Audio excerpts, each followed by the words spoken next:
sa pagkakahirang sa inyo ng Diyos, buhat ng pasimula. May mababasa tayo sa Biblia na ganito. Ikalawang Tesalonica 2:13. Brad, Ngunit kami ay nararapat magpasalamat sa Diyos dahil sa inyo, mga kapatid na minamahal ng Panginoon, sa pagkakahirang sa inyo ng Diyos, buhat ng pasimula, sa ikaliligtas sa pagpapabanal ng Espiritu at pananampalataya sa katotohanan. Ayan, may mababasa tayo dyan na sa pagkakahirang sa inyo ng Diyos, buhat ng pasimula, sa ikaliligtas. Ayon daw sa talata, may mga taong hinirang na buhat pa ng pasimula na maligtas. Maliwanag daw yan sa talata. Predestined na maligtas kasi hinirang na buhat ng pasimula. So, sa Biblia daw, totoo ang predestination. Kung sa talatang ito ibabatay at face value, iisipin mo nga naman na oo, totoo ang predestination. Dahil hinirang ng Diyos buhat ng pasimula sa ikaliligtas. Yan ang nakalagay. Kasi karamihan nagsasabing ang ikalawang Tesalonica 2:13 ay patunay ng predestination. Kukunin ng ikalawang Tesalonica 2:13 at ipapakahulugan ng hindi kinukuha ang konteksto. Kung kukunin natin sa konteksto, ano nga ba ang totoong ibig sabihin ni Pablo nung sinabi niya ito sa mga taga-Tesalonica? Umpisahan natin sa umpisa. May nagsasalita dyan, si Pablo. Ang kausap, mga taga-Tesalonica. Saan ba nagsimula yan? Saan? Basahin natin sa Gawa 17:1. Brad, Pagkatahak nga nila sa Amphipolis at sa Apollonia, ay nagsirating sila sa Tesalonica na kinaroroonan ng isang sinagoga ng mga Hudyo. Ayan, yung grupo nila Pablo nakarating sa Tesalonica. Ano nangyari? Tuloy lang natin. 7:2. At si Pablo, ayon sa ugali niya, ay pumasok sa kanila at sa 3 Sabat ay nangatwiran sa kanila sa mga kasulatan. Ayon, si Pablo pumasok sa kanila at sa 3 Sabat ay nangatwiran sa kanila sa mga kasulatan. Nangaral pala itong si Pablo sa mga taga-Tesalonica. Ano ipinangaral?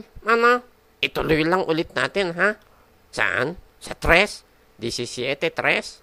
Brad, na binubuksan at pinatunayan na kinakailangang si Kristo ay maghirap at muling mabuhay sa mga patay. At itong si Jesus anya na aking ipinangangaral sa inyo ay siyang Kristo. Ayon, si Kristo ang pinangangaral ni Pablo. Yung paghihirap at muling pagkabuhay sa mga patay ni Kristo. Ang tanong, nagbunga ba itong pangangaral na ito ni Pablo? Ituloy lang ulit natin ang basa Saan? Sa 4 naman, magkakasunod lang. Brad, At nangahikayat ang ilan sa kanila at nakikampi kay Pablo at kay Silas at gayon din ang lubhang maraming mga Gregong masisipag sa kabanalan at hindi kaunting mga babaeng mararangal. Ayon, nangahikayat ang ilan sa kanila at nakikampi kay Pablo. Nagbunga pa lang pangangaral ni Pablo sa mga taga-Tesalonica. Pati mga Gregong masisipag sa kabanalan.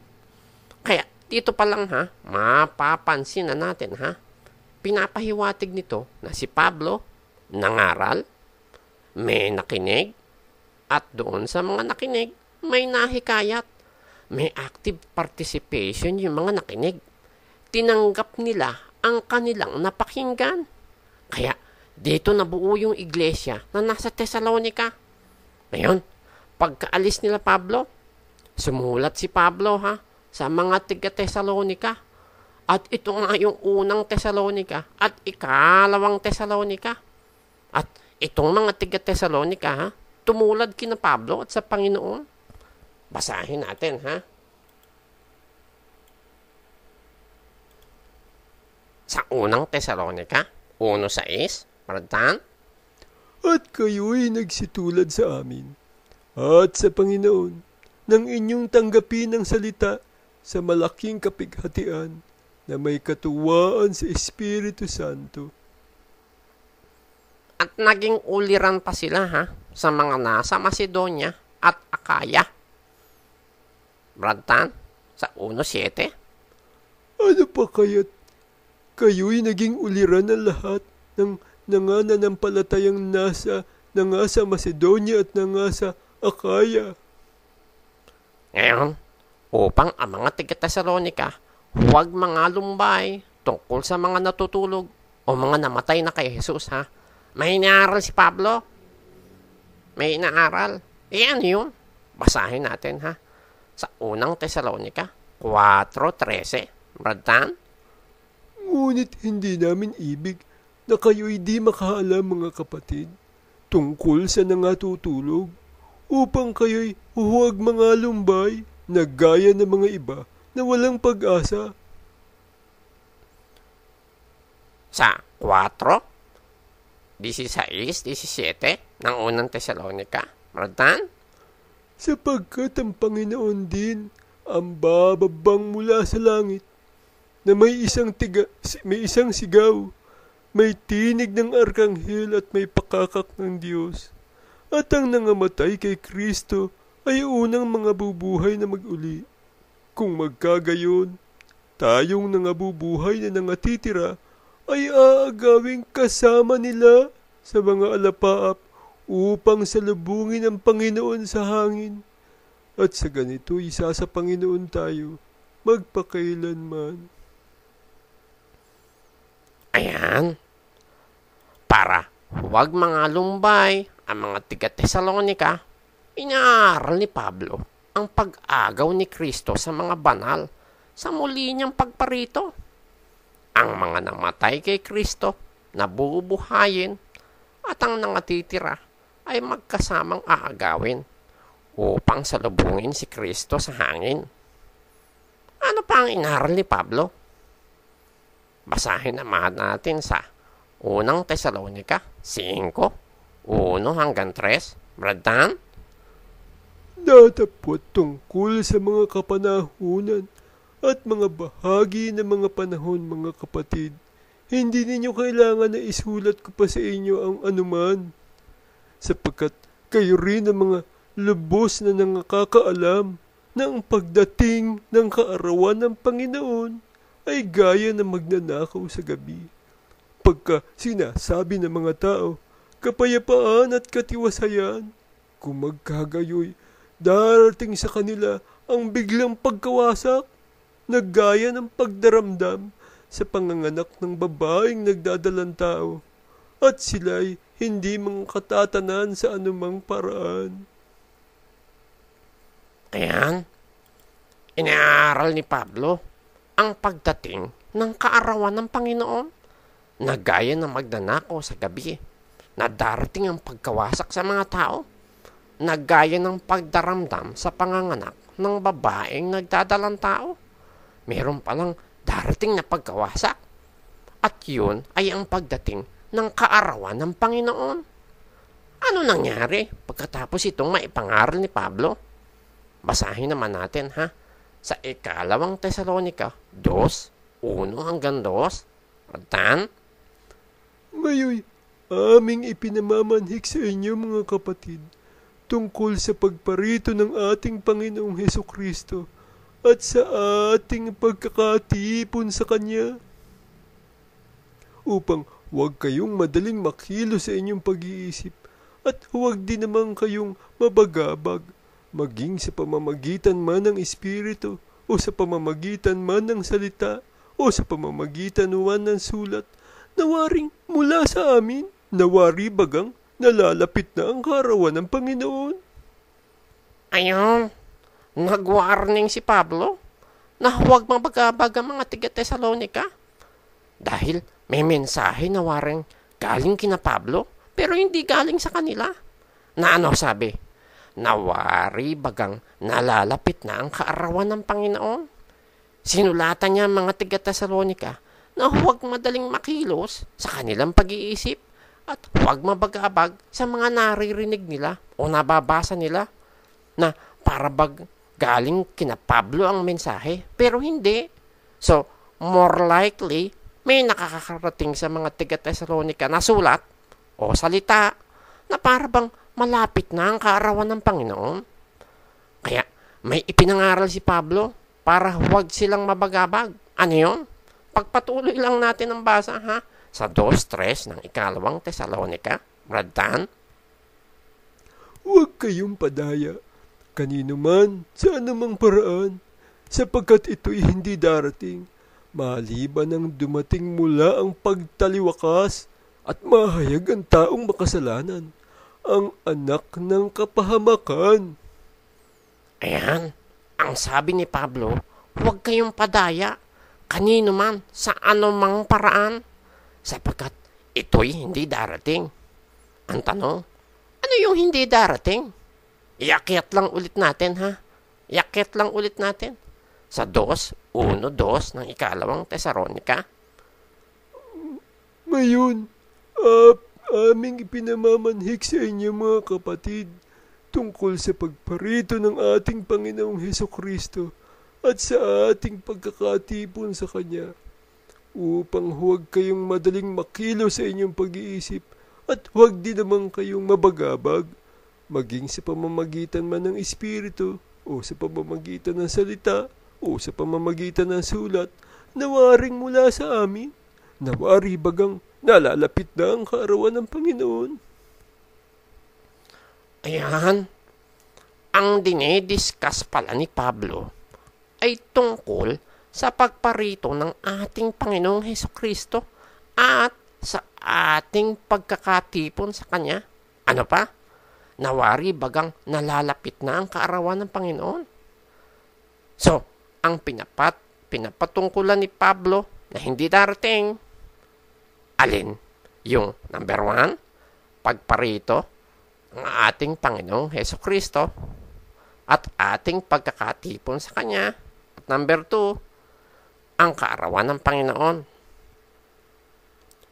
Hindi darating, maliban, ayun, may kasunod pa pala, hindi darating, maliban nang dumating mula ang pagtaliwakas at mahayag ang taong makasalanan, ang anak ng kapahamakan.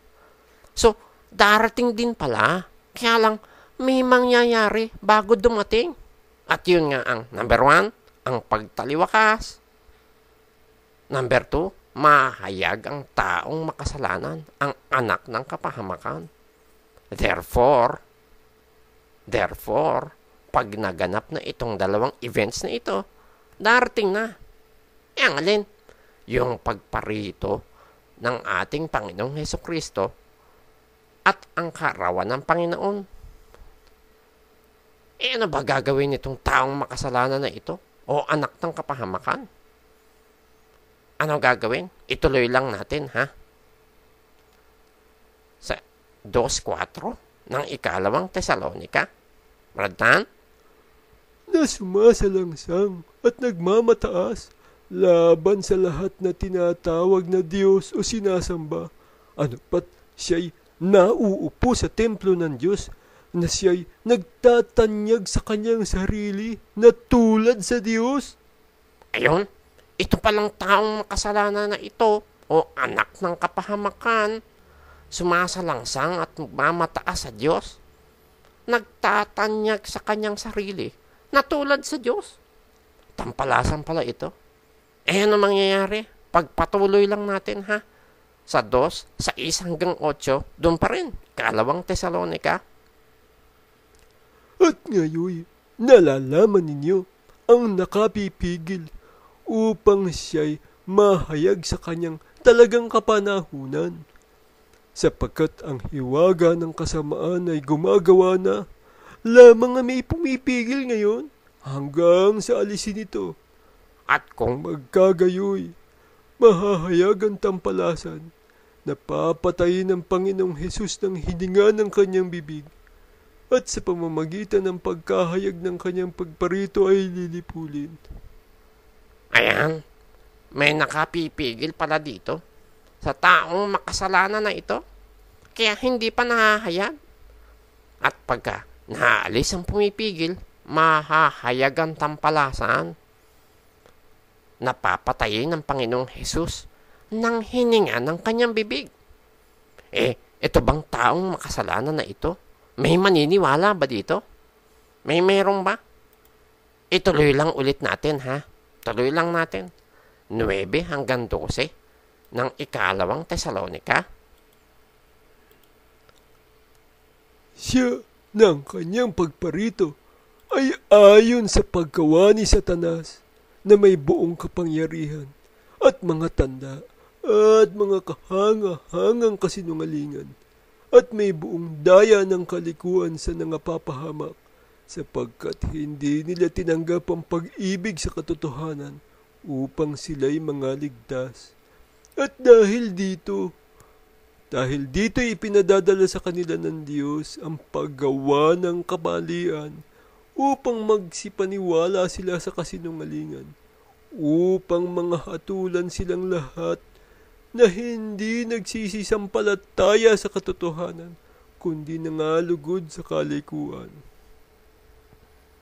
Ayan, may mapapaniwala pala itong taong makasalanan na ito o itong Antichrist. At yung mapapaniwala nitong taong makasalanan na ito, tinawag sila ng Biblia na mga hindi nagsisisampalataya sa katotohanan, kundi nangalugod sa kalikuan. Mga mahahatulan pala itong mga ito. Ngayon, eto na yung susunod na verse. Eto na yung verse in question. Basahin natin ulit, ha? 2:13 ng ikalawang Tesalonika. Bradan?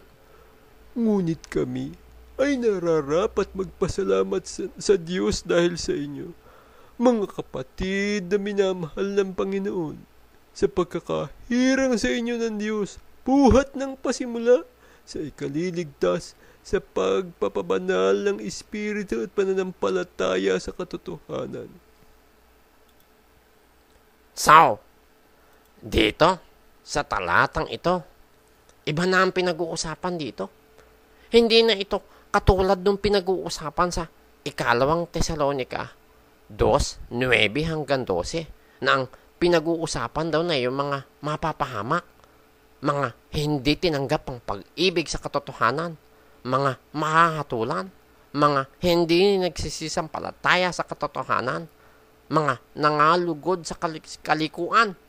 Dito, sa ikalawang Tesalonika 2:13, ang pinatutungkulan dito ni Pablo, mga kapatid na minamahal ng Panginoon, na sa pagkakahirang sa inyo ng Diyos, buhat ng pasimula sa ikaliligtas, sa pagpapabanal ng Espiritu at pananampalataya sa katotohanan.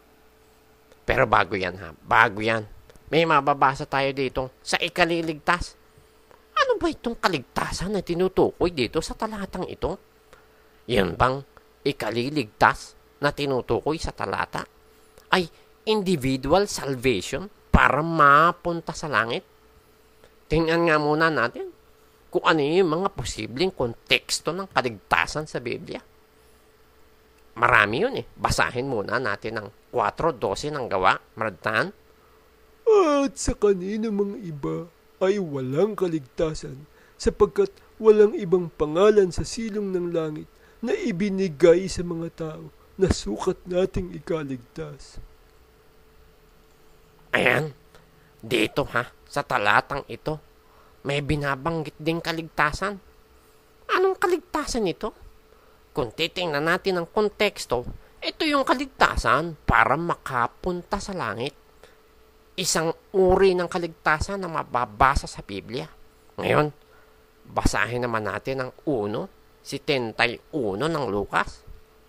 Rantan? Kaligtasan mula sa ating mga kaaway at sa kamay ng lahat ng nangapopuot sa atin. Ito, may kaligtasan na naman na binabanggit. Kaligtasan ba ito para makapunta sa langit? Hindi. Kaligtasan ito mula sa mga kaaway. Isang uri na naman ng kaligtasan. Ito pang isa ha. Basahin naman natin ang 11:7 ng Hebreo. Bratan? Sa pananampalataya si Noe nang paunawaan ng Diyos tungkol sa mga bagay na hindi pa nakikita, dala ng banal na takot, ay naghanda ng isang daong sa ikaliligtas ng kanyang sambahayan, na sa pamamagitan nito ay hinatulan niya ang sanglibutan at naging tagapagmana ng katwiran na ayon sa pananampalataya. Ayan. Ibang kaligtasan na naman ang tinutukoy dito sa talatang ito. Kaligtasan naman sa baha ng panahon ni Noe. Ito pang isang kaligtasan ha, na mababasa sa Biblia. Basahin natin ang 27:34 ng Gawa. Bratan? Kaya nga, ipinamamanhik ko sa inyo na kayo'y magsikain, sapagkat ito'y sa ikaliligtas ninyo, sapagkat hindi mawawala kahit isang buhok sa ulo ng sino man sa inyo. Ang tinutukoy naman na kaligtasan na binabanggit sa talata, kung titingnan natin sa konteksto ha, ay kaligtasan naman ng katawan. Kaya hindi porki may nabasa tayong salitang kaligtasan sa Biblia, isa lang ang kahulugan nito. So ang tanong, paano natin malalaman ang kahulugan ng salitang kaligtasan pag nabasa natin sa Biblia? Ang sagot, tingnan natin ang konteksto para malaman natin ang kahulugan ng salita. Ngayon, balikan natin yung verse in question. Basahin ulit natin ang 2 Tesalonica 2:13. Bratan? Ngunit kami ay nararapat magpasalamat sa Diyos dahil sa inyo, mga kapatid na minamahal ng Panginoon, sa pagkakahirang sa inyo ng Diyos, buhat ng pasimula sa ikaliligtas sa pagpapabanal ng Espiritu at pananampalataya sa katotohanan. So, dito sa talatang ito, mababasa naman natin yung salitang ikaliligtas. Ikaliligtas saan? Again, para malaman natin, tingnan natin ang konteksto. May nabasa tayong sa pagkakahirang sa inyo ng Diyos, buhat ng pasimula, sa ikaliligtas, sa pagpapabanal ng Espiritu at pananampalataya sa katotohanan. Ikaliligtas nino yan? At ikaliligtas saan? Ito ha, kung matatandaan natin ha, ang ipinapangaral ni Pablo dito sa 2 Tesalonica, hindi individual salvation para makapunta ang tao sa langit o yung participation ng tao para sa kaligtasan niya. Hindi yun ang dinidiscuss ni Pablo sa 2 Tesalonica. I-review natin ulit kung ano nga ang dinidiscuss ni Pablo. Basahin ulit natin ng 2:1. Bratan? Ngayon, aming ipinamamanhik sa inyo mga kapatid, tungkol sa pagparito ng ating Panginoong Hesukristo at sa ating pagkakatipon sa Kanya. 2:2? Upang huwag kayong madaling makilo sa inyong pag-iisip at huwag din naman kayong mabagabag, maging sa pamamagitan man ng Espiritu o sa pamamagitan ng salita o sa pamamagitan ng sulat na waring mula sa amin, nawari bagang nalalapit na ang kaarawan ng Panginoon. Ayon, ang dinidiscuss ni Pablo tungkol sa pagparito ng ating Panginoong Hesukristo at sa ating pagkakatipon sa Kanya at ang kaarawan ng Panginoon. So, kung kukunin natin sa konteksto, iaakit lang natin ang basa, itong dalawang itong topic ni Pablo. Sagutin natin ngayon ang tanong, sino ba ang ililigtas at saan ililigtas? Basahin natin ulit, 2:13, Bratan. Ngunit kami ay nararapat magpasalamat sa Diyos dahil sa inyo, mga kapatid na minamahal ng Panginoon, sa pagkakahirang sa inyo niyan Diyos, buhat ng pasimula, sa ikaliligtas, sa pagpapabanal ng Espiritu at pananampalataya sa katotohanan. Ayan, may sinabihan dito sa talata si Pablo. May kinakausap ba siyang specific na tao? Wala. Ang kausap dito na Pablo, mga kapatid na minamahal ng Panginoon. Ang kausap ni Pablo dito, ang kapatiran, ang brethren, ang iglesia, ang church sa Thessalonica. Ito yung ililigtas. Ano yung tinutukoy ni Pablo na pagkakahirang ng Diyos sa iglesia, buhat ng pasimula sa ikaliligtas sa pagpapabanal ng Espiritu at pananampalataya sa katotohanan. Saan ililigtas? Basahin ulit natin 2:2. Upang huwag kayong madaling makilo sa inyong pag-iisip at huwag din naman kayong mabagabag, maging sa pamamagitan man ng Espiritu o sa pamamagitan ng salita o sa pamamagitan ng sulat, nawaring mula sa amin, nawari bagang nalalapit na ang kaarawan ng Panginoon. Ayun, ililigtas ang iglesia sa kaarawan ng Panginoon. Doon pala ililigtas ang iglesia. Ito yung kaligtasan na hinirang ng Diyos buhat ng pasimula. Ang maligtas ang iglesia sa kaarawan ng Panginoon. Paano maliligtas? Basahin natin ulit sa 2:1. Bratan? Ngayon, aming ipinamamanhik sa inyong mga kapatid tungkol sa pagparito ng ating Panginoong Hesukristo at sa ating pagkakatipon sa Kanya. Ayun. Kasi pagparito ng ating Panginoong Hesukristo, magkakaroon tayo ng pagkakatipon sa Kanya. Mararapture tayo. At dahil na-rapture ang iglesia o naagaw, maliligtas sila sa kaarawan ng Panginoon. Dahil after ng rapture, dadating ang kaarawan ng Panginoon. Ayan tanong, ano ba itong kaarawan ng Panginoon? Ano ba ito? Basahin natin sa Sefanya 2:2. Bratan? Bago ang pasya'y lumabas, bago dumaang parang dayami ang karawan, bago dumating sa inyo ang mabangis na galit ng Panginoon, bago dumating sa inyo ang kaarawan ng galit ng Panginoon. Ayun, ito pala yung kaarawan ng Panginoon. Yung pala yung galit ng Panginoon. May patunay ba tayo sa Biblia na ang iglesia hindi nga itinalaga sa galit at maliligtas ang kapatiran doon? Basahin natin 5:9 ng unang Tesalonica. 5:9, unang Tesalonica, Bratan? Sapagkat tayo'y hindi itinalaga ng Diyos sa galit, kundi sa pagtatamo ng pagkaligtas sa pamamagitan ng ating Panginoong Hesukristo. Ayun, kay Pablo na mismo nang galing. Hindi tayo itinalaga ng Diyos sa galit, kundi sa pagtatamo ng pagkaligtas. Ayan pagkaligtas sa pamamagitan ng ating Panginoong Hesukristo. Lapat na lapat sa pagkakahirang sa inyo ng Diyos, buhat ng pasimula sa ikaliligtas, sa pagpapabanal ng Espiritu at pananampalataya sa katotohanan. Ayan. Ngayon, ito iba naman.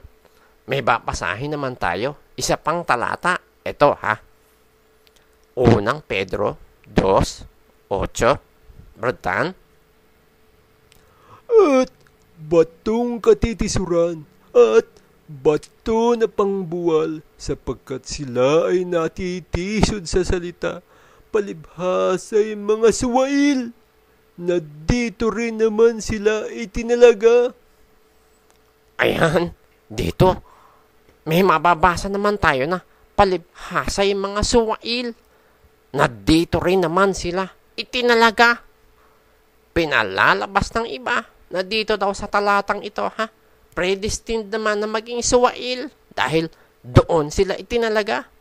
Para bang hindi pa ipinanganganak, mga suwail na kasi destined sila doon. Double predestination. May destined na maging ligtas at may destined na mapahamak. Tama bang interpretation ng talata ito? Tingnan muna natin ha. Ito yan. Saan ba hinango ni Pedro? Ang sinabi niya sa 2:8 ng unang Pedro.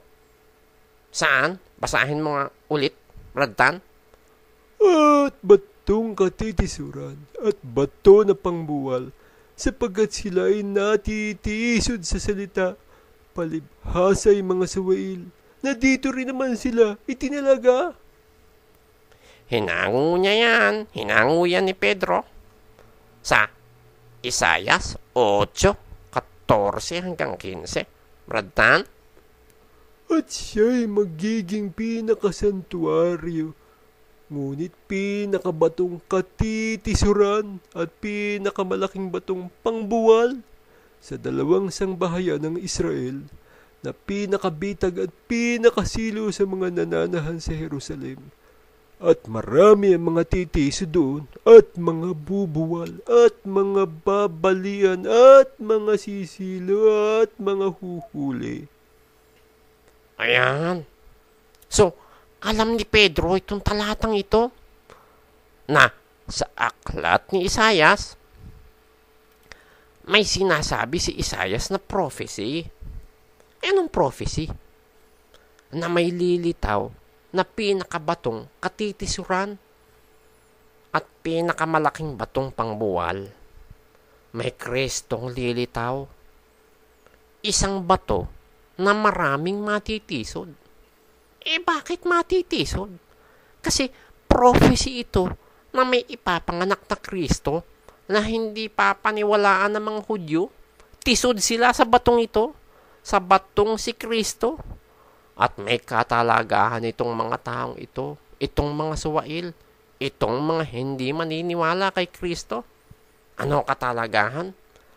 Na sila ay mga bubuwal, at mga babalian, at mga sisilo, at mga huhuli.